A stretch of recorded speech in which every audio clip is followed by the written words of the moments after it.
Hashem, Yahushua Bashem Kakwadash. They're one of my teachers, the elder apostles of the great millstone who well. And peace and salutations to all my fellow laborers of the hopeful elect tabernacle of David, scattered over the four corners of the earth. Now I have Harry S. Truman, which happens to be he was the 33rd president of Babylon the Great. Now, what's interesting is he happens to be the 33rd president during a pivotal time in which he played a pivotal position in a very significant event that took place 73 years ago. And we know that the number 33 is a very significant number to the occultic secret societies of the elite. All right, and in this lesson, we're going to go into his pivotal role in how the modern current nation of Israel became recognized as a state. All right, and it was under the presidency of Harry S. Truman, the same president who was also responsible for the atomic bombings of Hiroshima and Nagasaki. All right, this guy played a very key role, and it happens to be when he was president that all of a sudden the Israeli state became recognized. All right, and this is May 15th, mind you. Yesterday was the 14th, and it's not coincidental that this war that's happening between Palestine and Israel is happening at this time. Yesterday was the actual date of Harry S. Truman recognizing the Israeli state.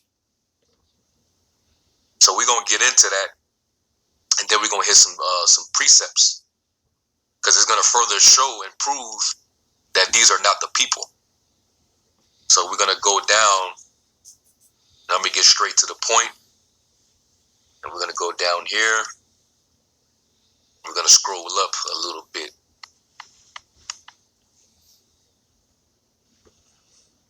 And this is going into the recognition or the recognition of Israel. Truman had long taken an interest in the history of the Middle East and was sympathetic to 1948ers who sought to reestablish their ancient homeland and mandatory Palestine, which these were not those people. To reestablish that's far from the truth. All right, because the true children of Israel, hadn't been to the land since the heathen pardoned the land. Now you've had Israelites that did resettle there, but for the most part, as a collective, the Israelites have been scattered amongst all nations. All right, and pursuant to Ezekiel the 36th chapter, the heathen still has the land in possession. Let's go to Ezekiel 36 real quick.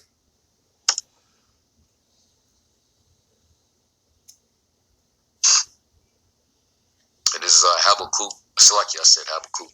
The reason why I just said that, because that scripture just popped up in my head in Habakkuk the 2nd chapter, where it says, "Woe to him that increaseth that which is not his." It said he neither keepeth at home. He's always declaring lands that don't belong to himself as his own. All right, and that's how this devil been, because he's a vagabond. All right, always wandering around. Is Ezekiel 36:3 says, "Therefore prophesy and say, Thus saith the Lord power, because they have made you desolate and swallowed you up on every side, that you might be a possession unto the residue of the heathen, and you are taken up in the lips of talkers, and are an infamy of the people. Therefore, ye mountains of Israel, hear the word of the Lord. Thus saith the Lord powers, to the mountains, and to the hills, and to the rivers, and to the valleys, to the desolate waste, and to the cities that are forsaken, which became a prey and derision to the residue of the heathen that are round about. Therefore, thus saith the Lord power, surely in the fire of my jealousy have I spoken against the residue of the heathen." You got Ishmael over there, which are half the Palestinians. You got some of our people that are mingled among them. You got Edomites, all right, that are among them, and against all Idumea, all right, which you got Amalek, which are Edomites that converted to Judaism and start calling themselves Jewish, all right, which have appointed my land into their possession. Now a bastard shall dwell in Ashdod, pursuant to Zechariah, with the joy of all their heart, with despiteful minds to cast it out for a prey. All right. So, they start getting into the land via the Balfour Declaration, which was prior to, Harry S. Truman's presidency in this particular time period. All right, going back to the days of World War I. This was by the time of the end of World War II when this took place. Okay? So it says, as a senator, he announced support for Zionism. In 1943, he called for a homeland for those 1948ers who survived the Nazi regime. However, State Department officials were reluctant to offend the Arabs who were opposed to the establishment of a Jewish state in a large region long populated and dominated culturally by Arabs.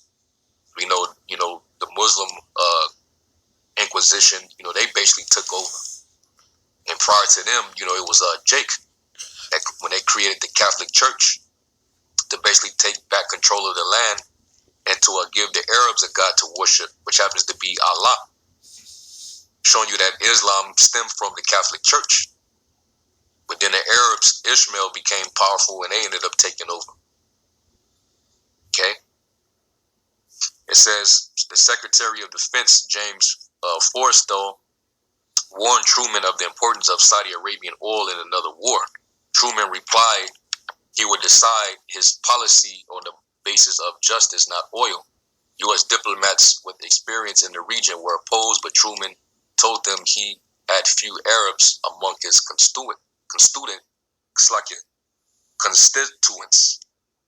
Palestine was secondary to the goal of protecting the northern tier of Greece, Turkey, and Iran from communism, as promised by the Truman Doctrine.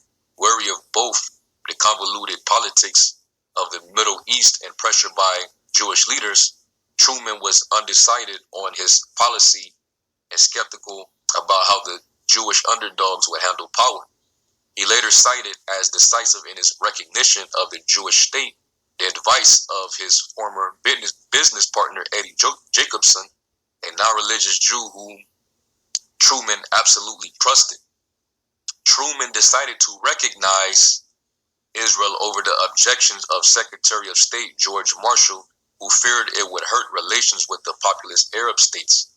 Marshall believed the paramount threat to the United States was the Soviet Union and feared Arab oil would be lost to the United States in the event of war.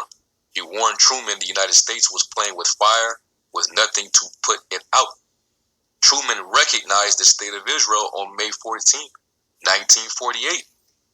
All right, which ironically, yesterday was the 14th, and now you're seeing what's going on between the Israelis and Palestine. All right, which Israeli is being the main aggressor. They're being the bullies. They're doing the full-on attacking of Gaza right now.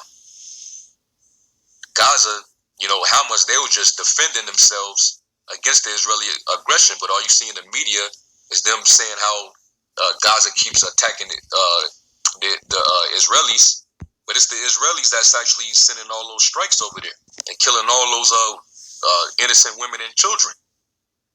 They're not even bombing Hamas. They're attacking the civilians over there in Gaza. These people are straight satanic, man. They're evil. Why do you think the scriptures say in the land of uprightness?